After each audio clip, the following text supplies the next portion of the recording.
All right, and in a tragic accident, a Samajwadi Party leader and former PWD contractor died when a petrol pump signboard fell on his moving car. There are freak accidents. CCTV footage shows the heavy pole crushing the front of his car as he was leaving home for Pratapgarh city, about 400 meters from his residence. So there, a tragic accident which has claimed the life of Samajwadi Party leader and former PWD contractor who died when a petrol pump signboard fell on his moving car. We have CCTV footage which shows the heavy pole crushing the front of his vehicle as he was leaving home for Pratapgarh city, which is about 400 meters from his residence. We are, of course, waiting to get more information on this as well.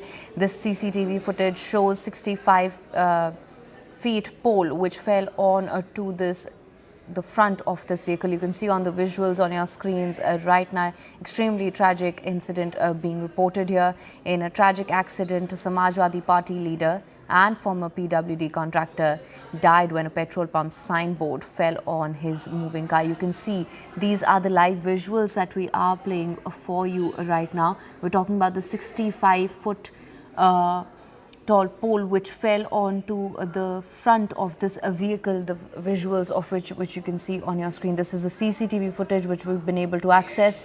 The heavy pole crushing the front of his car.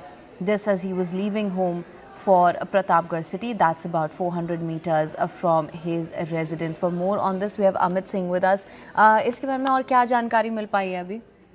देखिए, लाल बहादुर यादव जो कि Samajwadi party के local leader है प्रतापगढ़ के, जब वो अपने घर से आज सुबह बाहर निकले, घर से भी 450-500 मीटर ही दूर गए होंगे, तभी बताया जा रहा है कि एक साइन बोर्ड का एक खंभा लगा हुआ था, एक पोल जो सड़क पे खड़ा होता है वो गिरा और जिससे उनकी दुखद मौत हो गई है। जैसे ही ये मामला निकलकर सामने आया, सबसे पहले तो जो साइन बोर्ड गिरा उनके ऊपर, उसके बाद उनको उपचार के लिए अस्पताल लेकर जाया गया, लेकिन डॉक्टरों ने उन्हें मृत घोषित कर दिया। तो फिलहाल इस दुखद खबर को लेकर इलाके में शोक है, लेकिन वहीं कहीं न कहीं नगर निगम हो या फिर जिला पंचायत हो, उन्हें इस बात को भी ध्यान में रखना होगा कि जितनी पोल वगैरह हुए हैं, साइन बोर्ड्स लगे हुए हैं, वो सभी ठीक तरीके से लगे हैं कि नहीं, क्योंकि इस तरीके के कभी भी कहीं भी हो सकता है, किसी के साथ भी हो सकता है। जी, अनफॉर्चुनेटली ये पहला ऐसा इंसिडेंट भी नहीं है। हमने देखा अभी मुंबई में भी क्या हुआ है। ऑफ कोर्स जैसे आपने कहा कि आगे भी जांच होगी इसके बारे में कि ये पोल जो था वो प्रॉपर्ली रीइंफोर्स था कि नहीं,